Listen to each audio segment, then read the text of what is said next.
Victims of recent violence in Jonglei State being rushed for emergency care by United Nations workers were not what South Sudanese were hoping for when they finally became independent last year.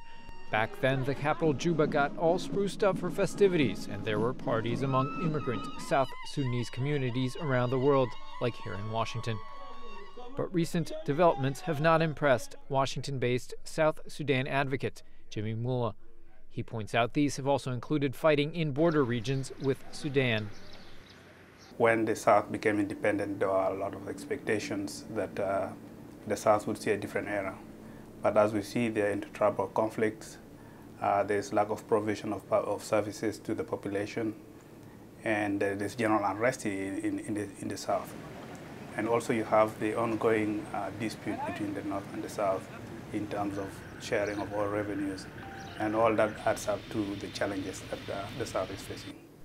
Because of the disputes in the border regions and accusations South Sudan is supporting rebels there, Sudan is now confiscating southern oil which comes through northern pipelines to a port on the Red Sea. South Sudanese officials are still signing new oil deals like here with Chinese officials, but have yet to reap enough benefits to pursue much-needed development and infrastructure projects.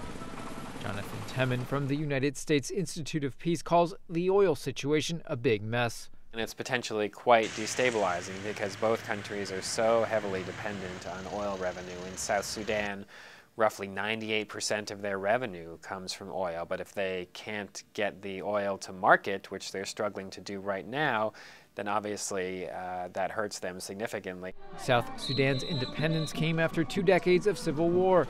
But activists and analysts say too many unresolved issues remained in peace deals and in setting up the new borders. South Sudanese nationals are still streaming in from Sudan to live in their new country, but they are finding a very difficult road ahead.